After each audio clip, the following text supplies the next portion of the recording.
mau apa sekarang gitu? Ya maunya apa lu? Lu maunya apa? Lu Nggak maunya terima. apa? Nggak terima yuk. Ayo, Sama-sama nggak terima. apapun juga udah jadi. Serah. Standby. 3, 2, 1, action.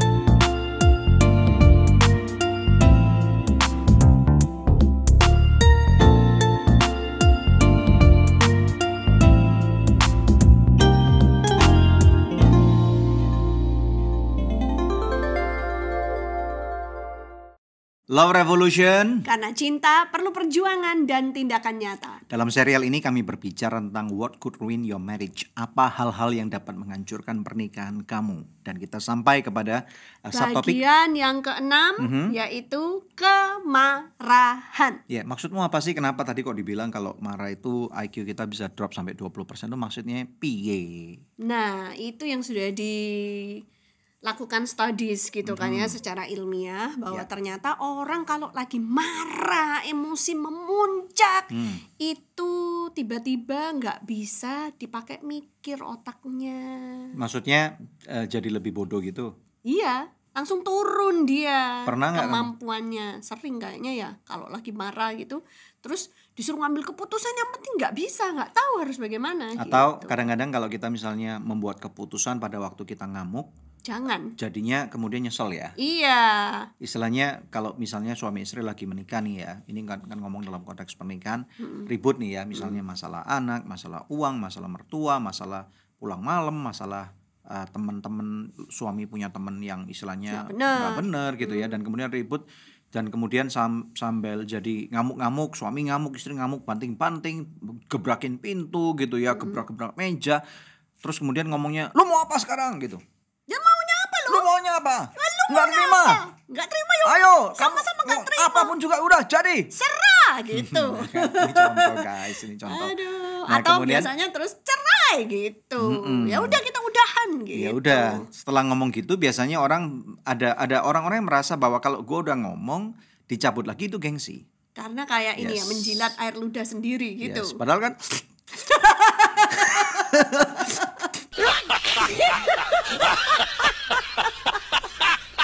kan nggak apa-apa kan. Ya langkah baiknya kalau misalnya jangan sampai terucap. Iya, gitu kalaupun kan. udah terucap ya udahlah, Minta maksudnya. maaf, aku tarik balik perkataanku. Aku pernah nggak sih gitu. ngomong hal-hal yang bodoh pada waktu ngamuk sama kamu? Kalau yang cerai nggak pernah sih. Yang lain-lain? Ada 1-2 kali. Misalnya? Lupa, yang jelek gak usah diinget-inget lah. Oh, that's good. Udah selesai, udah itu selesai. bini gua guys gitu. Jadi kalau kita misalnya sampai marahan dan kemudian kita udah ngomong hal-hal yang bodoh, hal-hal yang salah, terutama hal-hal yang ngomong tentang perceraian, ngusir, atau kita keluar, aku keluar gitu, aku tinggalin kamu, ya udah kalau sudah sadar. Dan kemudian kadang-kadang memang saya pun kadang-kadang kalau misalnya ngomong hal yang tolol gitu ya, kalau udah selesai misalnya habis keluar, kemudian habis minum sesuatu, makan atau mungkin habis mandi, terus kemudian udah tenang, ngapain gua kayak gini ya gitu loh. What did I do masalahnya gitu. kecil sepele, nggak ada artinya. Atau mungkin gitu. ngamukin anak kita gitu ya. Sampai istilahnya sampai dipukul atau apa. Aduh, what have I done gitu. Kadang-kadang inilah ketololan manusia, dan kemudian kalau misalnya kita gagal paham untuk tidak bisa mengelola kemarahan dengan baik, itu bisa ngancurin keluarga kita. Gitu Makanya loh. hari ini kita mau belajar supaya jangan sampai kemarahan itu kemudian akhirnya merusak rumah tangga kita. Nah guys, mestinya kemarahan itu adalah suatu yang manusiawi ya. Manusia itu bisa marah, itu adalah respon yang wajar apabila sesuatu terjadi tidak sesuai seperti yang diharapkan. Ekspektasinya. Ya toh, atau apabila menghadapi sesuatu yang tidak wajar, sesuatu yang salah, kaprah gitu kan ya. Berarti itu, are you saying that boleh orang marah? Tuhan Yesus saja marah. Oh, oke. Berarti marah itu normal ya? Normal. Karena kadang-kadang ada orang yang bilang bahwa saya nggak boleh marah gitu. Nah, gimana tuh? Kita kan bukan malaikat, belum ada sayap. Jadi ini kita mesti mengerti nih bahwa marah is okay, tetapi bagaimana kamu mengekspresikan kemarahan kamu, ini yang penting banget. Jangan sampai kamu mengekspresikannya dengan hal yang salah, kemudian kamu mengkerdilkan, membinatangkan, sampai mukul, sampai mecah barang, sampai kemudian nonjok, nendang, kemudian ini semua yang kayak gitu-gitu nggak boleh. Merugikan diri sendiri dan Yes. merugikan orang lain gitu Yes. loh. Kalau kita tidak bisa manage kemarahan kita dengan baik. Atau mungkin sampai benturin kepala ke tembok sampai Jangan kemudian dong, sakit. bagaimana kalau sampai istilahnya terjadi sampai kecelakaan, jatuh, kemudian mati loh. Nah, itu Nah, penyesalan yang istilahnya seumur hidup atau misalnya cacat misalnya ya. Saya pernah sekali, ini pengakuan dosa nih. Saya marah sama anak saya, maunya ngelempar botol ke badan dia gitu, botol minum, tapi kena matanya gitu ya. Dan berdarah gitu. Saya, oh my God, what have I done gitu. karena Padahal nggak sadar bahwa botol minum yang berisi air itu berat gitu. Jadi ini kesalahan-kesalahan, ketololan-ketololan yang kita sebagai manusia secara khilaf bisa terjadi, tetapi beware atau be very very careful. Walaupun kamu khilaf, kalau sampai terjadi kematian, kecacatan, Nggak bisa kembali itu nggak lagi. bisa kembali. No turning back. So you got to Yeah. be very very careful. Ya, nah, jadi kemarahan itu sesuatu yang manusiawi ya, sudah kita jabarkan. Yes. Sama seperti kalau kita ketawa karena ada yang lucu gitu kan ya, atau nangis. kita nangis karena Ada sedih yang banget sedih, gitu betul, kan. Nah, jadi itu ya. cuman suatu luapan emosi. Nah, tapi how do you express your anger That's itu right, yang that's right. matters. Ya, ada kata-kata yang sangat bijak mengajarkan kepada kita bahwa kalau kita gagal mengelola kemarahan kita atau mengendalikan kemarahan kita, itu ibaratnya kita seperti sebuah kota yang hancur tembok pertahanannya. Jadi bayangkan ya, kalau zaman dulu itu kota itu kan harus di fortified, harus punya kubu-kubu Perlindungan. benteng yang kuat gitu. Kalau zaman sekarang kan memang nggak ada ya.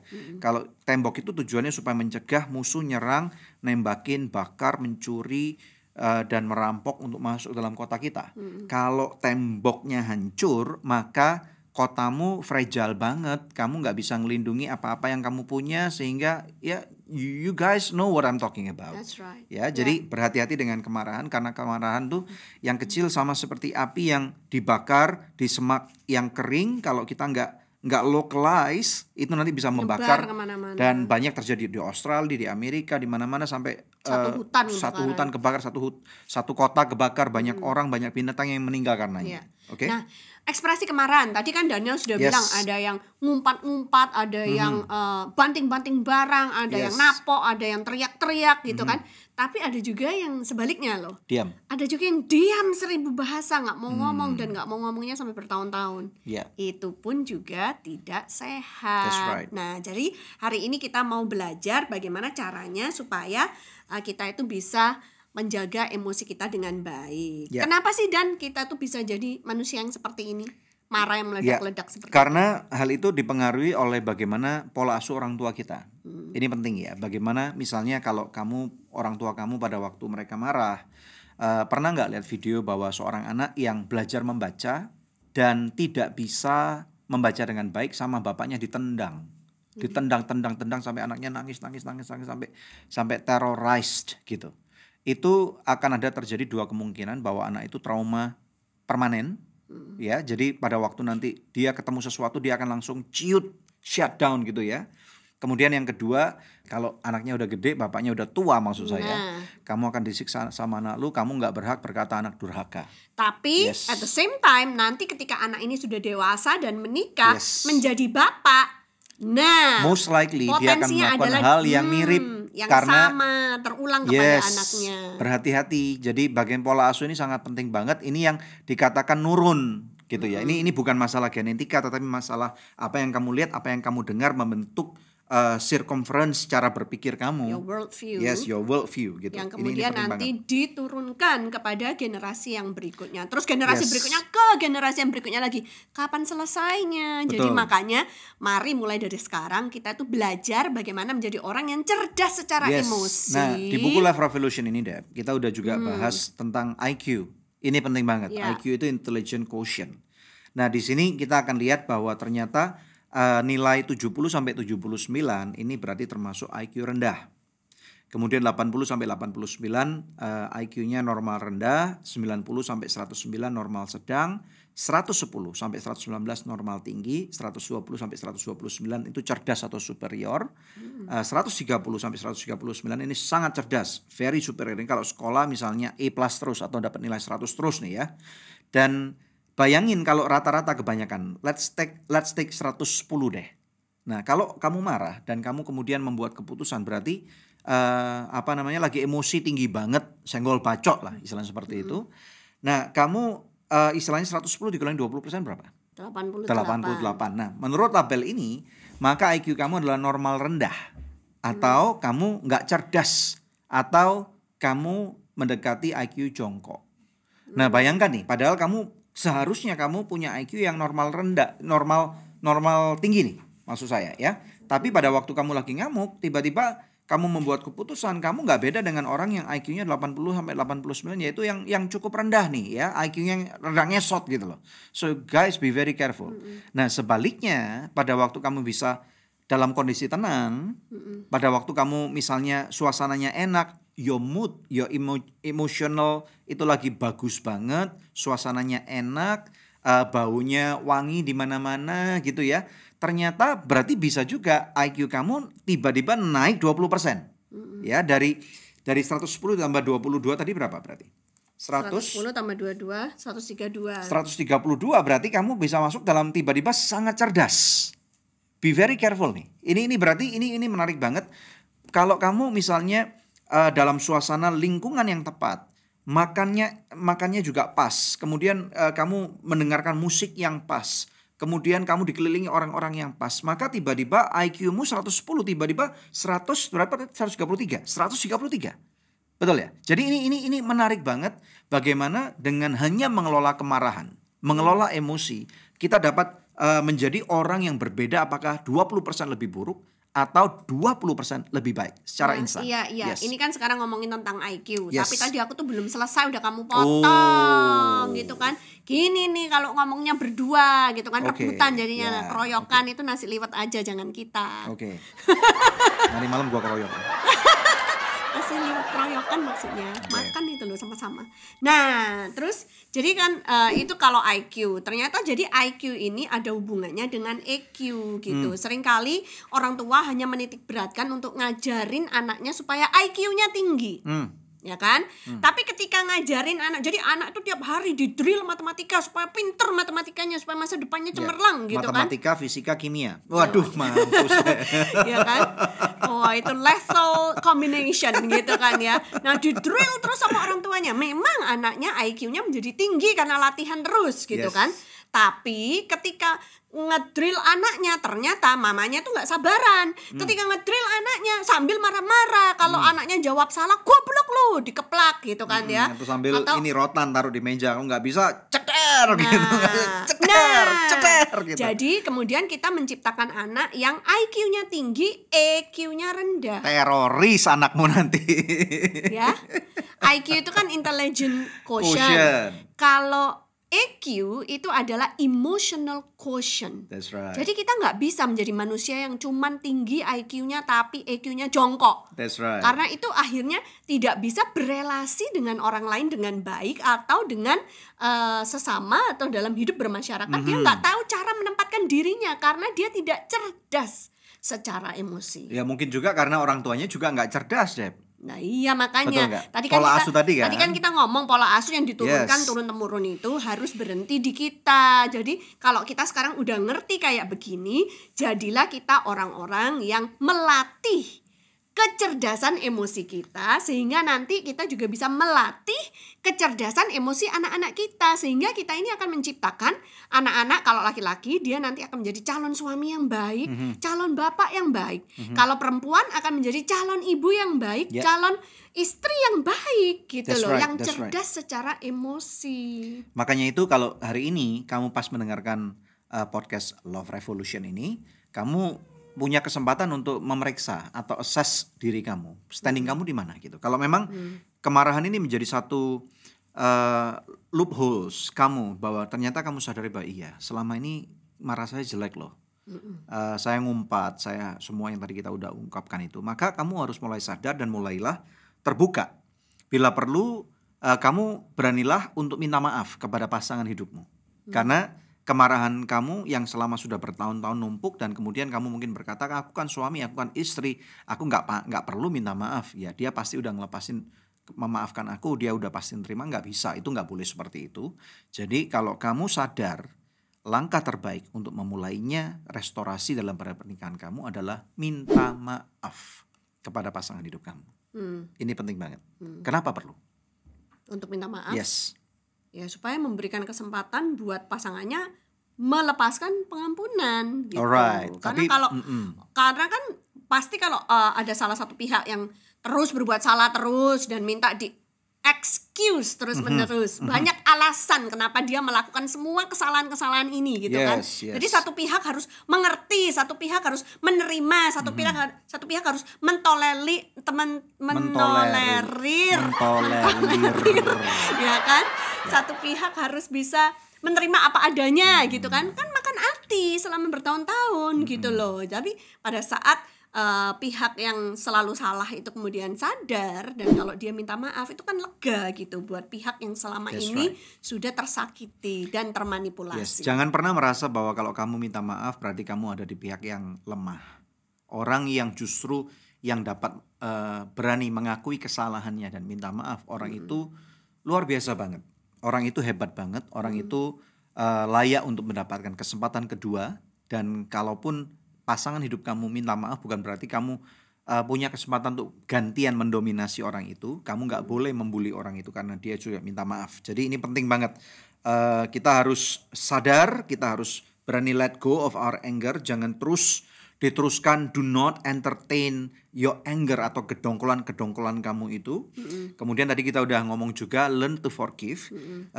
Kalau kamu udah digampar, kalau kamu udah ditendang, ya memang sakit sih ya. Tetapi kalau memang suamimu minta maaf atau istrimu minta maaf, udah mencakar kamu bolak-balik sampai ini muka udah gak jadi muka gitu ya, sampai harus dioperasi, oplas gitu. Dan ya, aku sih belum pernah lo ketemu sama suami yang dicakar istri sampai oplas. Adalah pasti, kan nggak dilaporin. Kalau suami nyiksa istri bisa dilaporin, kalau istri nyiksa suami malu dong dilaporin. Lapor lah. Ya. Seperti itu gitu ya. Jadi learn to forgive. Jadi learn to forgive. Jangan terus disimpan-simpan karena makan hati itu nggak enak banget juga ya. Rumah tangga kamu nggak akan bahagia dan iblis sudah menanti kalian untuk dihancurkan. Dan kemudian jangan lupa bahwa anak-anak kita itu ngelihat kita. Ya, dan kemudian jangan pernah ambil keputusan, dan yang tadi kita udah bilang jangan ambil keputusan pada waktu marah. Lebih baik tunda dulu sehari 2 hari.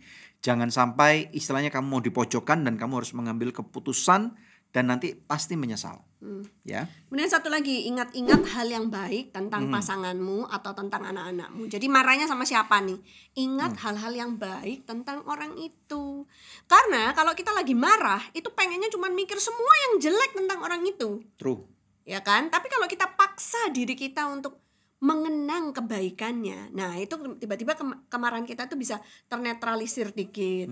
Kenang lagi kebaikannya yang lain, ternetralisir dikit. Lama-lama hilang marahnya gitu. Ya kan? Nah kebanyakan orang juga seringkali kalau berantem antara suami dan istri gitu akan merasa aku tidak pernah dihargain kan gitu kan.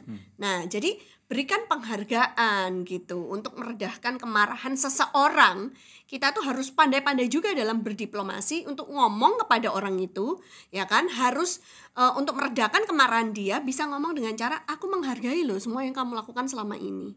Itu langsung dengar kata-kata seperti itu, amarahnya bisa reda sedikit gitu. Berarti lagi-lagi teknik komunikasi harus di-upgrade ya. Dengan kata-kata I notice, aku menyadari apa yang kamu lakukan.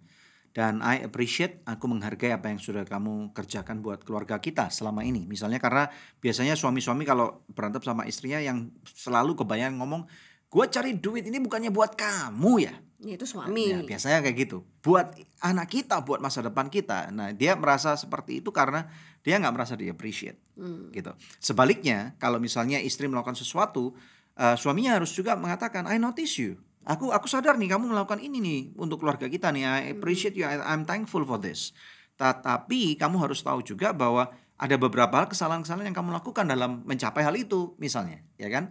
Nah jadi dengan cara-cara seperti ini maka kemarahan itu dapat di-manage, dapat disalurkan dengan baik.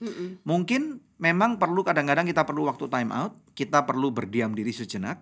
Kita perlu yang kiri mungkin si istri perlu ke kamar tidur, si suami mungkin perlu ke misalnya ke ruang tamu misalnya atau perlu ke toilet duduk sebentar, ya atau ke toilet ya kan? buang Cuci air muka kecil dulu, buang air besar ya. mandi dulu nah pokoknya do something atau ke ruangan lain even atau mungkin olahraga sejenak mungkin atau berdiam diri sejenak dengerin lagu ini bagus banget. Jadi jangan ketemu dengan orang-orang yang provokatif. Itu akan istilahnya seperti api tadi kecil kemudian malah disiram bensin malah nyaut gitu ya. Dan ini sangat penting banget. Pada waktu kalian lagi berantem suami dan istri, jangan sampai buru-buru pulang ke rumah orang tua kamu. Kayak Itu penting lagu banget. ya. Pulangkan saja aku pada ibuku atau bapakku. Ayahku. Dulu segenggam emas. tahun piro Kau itu lagu itu? pinang aku. Tahun 80-an ya. Tahulah umurnya lah. Excuse me, umurmu juga. Bukan aku yang nyanyikan lagu itu. Nah makanya itu jadi jangan buru-buru pulang ke rumah orang tua kamu. Karena itu tidak akan membantu kamu menjadi dewasa.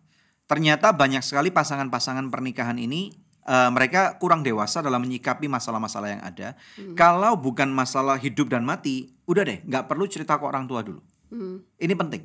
Selesaikan di dalam kedewasaan kalian, di dalam ketidakpengertian kalian. Tetapi kalau ini udah masalah hidup dan mati, benar-benar literally, apakah tentang keuangan, tentang kesehatan dan tentang apapun juga, baru lapor ke orang tua untuk minta bantuan. Tolong, aku perlu bantuan. Ini boleh. Nah, kalau misalnya ada hal-hal yang tidak bisa diselesaikan dan memang belum waktunya untuk cerita ke orang tua, cari pihak ketiga yang dapat membantu. Konselor ya. Konselor. Yang bisa dipercaya. Yes. Ke gereja atau misalnya ke rumah-rumah ibadah di mana kamu beribadah di sana, orang tua rohani kamu atau orang-orang yang lebih dewasa, lebih wise untuk bisa membantu menengahi. Jadi orang tua dalam hal ini bukan jalan keluar yang terbaik.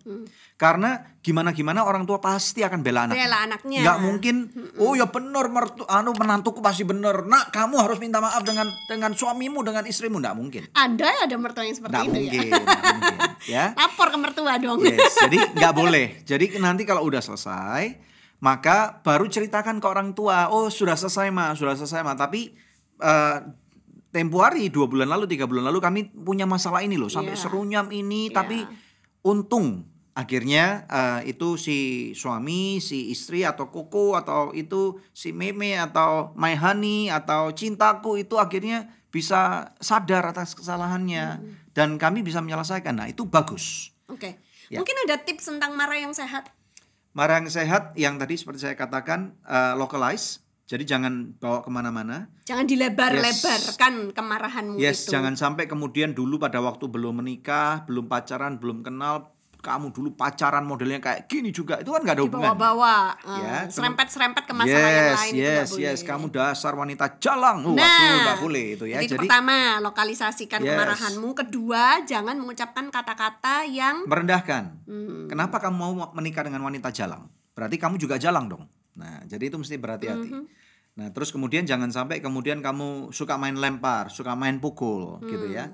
Karena itu akan menjadi kebiasaan yang buruk sekali. Nah, itu ya. Aku kadang-kadang heran gitu. Mungkin para cewek ada yang pernah bertanya gitu. Sakitan mana ya kira-kira ya? Ditampar atau dikata-katain gitu.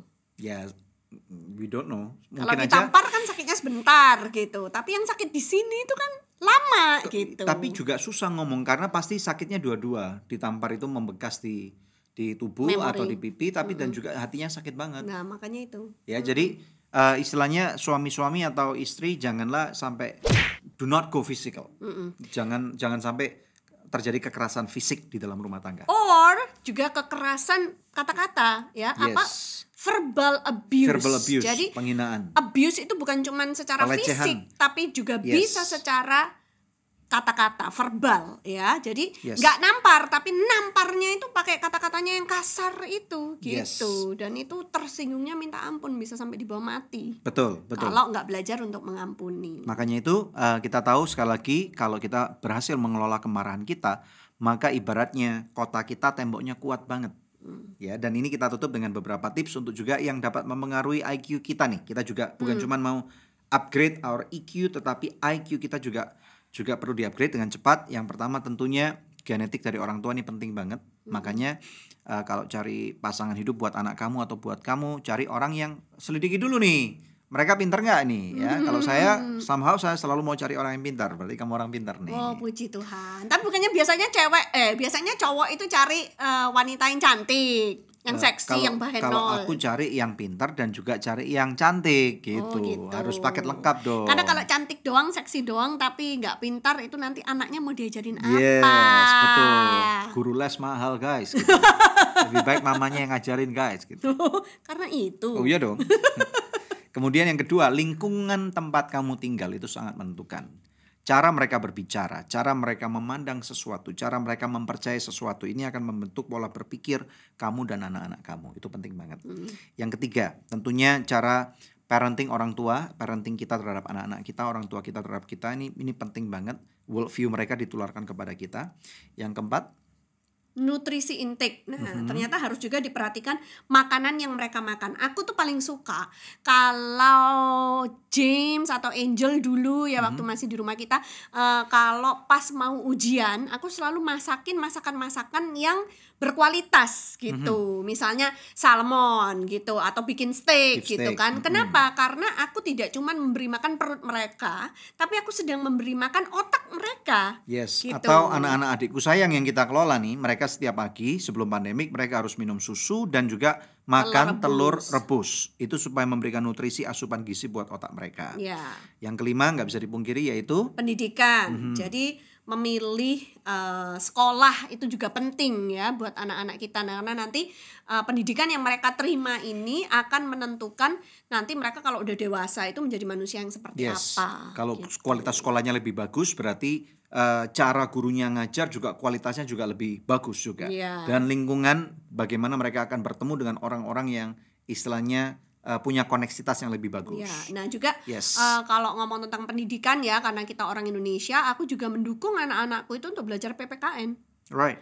Karena di Pendidikan PPKN moral. itu banyak sekali diajarkan kan tentang Pancasila, Yes. tentang pendidikan moral gitu kan, dan itu bagus untuk mereka mengerti gitu. Yes. Yang keenam ini sangat penting banget, ada ternyata kegiatan-kegiatan permainan yang melatih otak. Misalnya apa? Main catur. Main Nih, catur istri itu saya jago seru banget nih main gitu. catur nih. Seringkali saya kalah nih main catur Kenapa sama aku dia. bisa jago main catur? Karena dulu waktu aku masih kecil, aku kan sering dititipin ke rumah oma dan opa. Opa aku itu jago banget main catur. Right, Jadi amazing. aku dengan adik-adikku itu belajar main catur dari opaku itu yang satu Wow. itu. Masa ya, dia itu kan udah jauh lebih tua daripada kita gitu. Satu orang diserbu oleh kami bertiga dan kami tetap kalah. Walaupun dia sisa raja satu dan itu serdadu kami masih lengkap gitu, dia bisa tetap memposisikan dirinya sampai draw, remis. Itu kita semua sampai gitu kan, Yeah. jengkel. Gimana sih caranya ngalahin opa? Nah itu terbawa sampai dengan hari That's right. ini. Ya hari ini pun kayak anak kita James suka sekali untuk main catur. That's Kenapa right. Itu main? asal otak ternyata ya. Iya. Asal strategi itu penting Strategi. banget. Nah Yes. itulah kalau kita belajar Right. catur, kita belajar Ya, emang ada beberapa buat game yang lain strategi. kayak Sudoku ya. Kemudian game strategi, kalau misalnya main game itu pastikan yang game strategi itu bagus banget. Terus kemudian ada juga Lego. Main Lego itu penting banget untuk anak-anak ya. Kemudian jigsaw puzzle, TTS itu juga penting. Ya, zaman dulu ada banyak TTS, zaman sekarang udah sedikit banget. Itu penting banget untuk bisa asah otak, atau ini rubrik. Ya. Rubrik itu bagus banget guys ya. Terus apalagi yang terakhir nih? Yang terakhir juga perhatikan kehidupan kerohanian. Jadi kehidupan rohani kita tuh harus seimbang. Kalau buat kita yang orang Kristen ya pastikan kita tuh baca That's Alkitab, right. berdoa gitu betul. supaya IQ kita, EQ kita tinggi. That's right. Sehingga kalau ada kemarahan-kemarahan atau hal-hal yang tidak sesuai dengan ekspektasi dan pada waktu itu terjadi, kita bisa ngeremnya, kita bisa mengendalikannya. Oke? So, apa yang kami bagikan ini, kami percaya ini bermanfaat sekali bagi pernikahan kamu, karena kalau kita gagal, sekali lagi mengelola kemarahan itu bisa menghancurkan pernikahan kamu. Jangan lupa Love Revolution.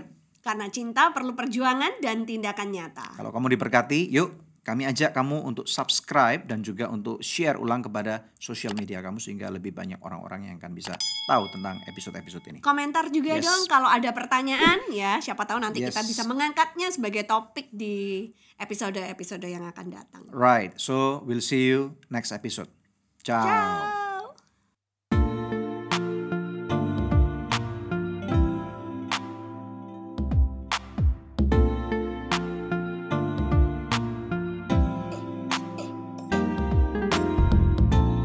Terima kasih sudah tune in di podcast Love Revolution. Kalau kamu ngerasa feel-nya dapet banget nih sama konten ini, langsung aja bisa share di sosmed kamu. Dan jangan lupa untuk tag dan juga follow Instagram Daniel Hendrata dan juga Debbie Katarina. Kalau kamu mau belajar lebih dalam lagi nih tentang konten Love Revolution ini, kamu bisa dapetin bukunya di Tokopedia.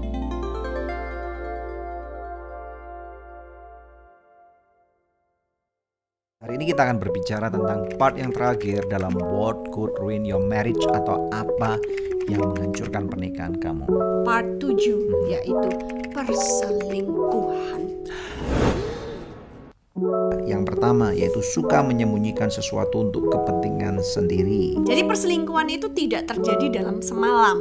Tapi biasanya itu sudah terencana panjang. Bisa gitu. terjadi sesiang gitu kah? Hah?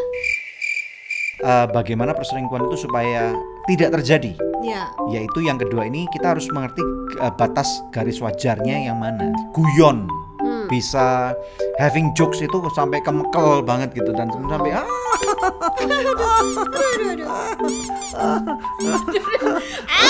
Oi. nah, gitu. Biasanya jarang lah kalau cowok. Cewek tuh yang biasanya kalau ketawa pukul-pukul gitu kan. Terus. Itu ternyata jangan gitu. Jadi kita tuh harus tahu batasan yang baik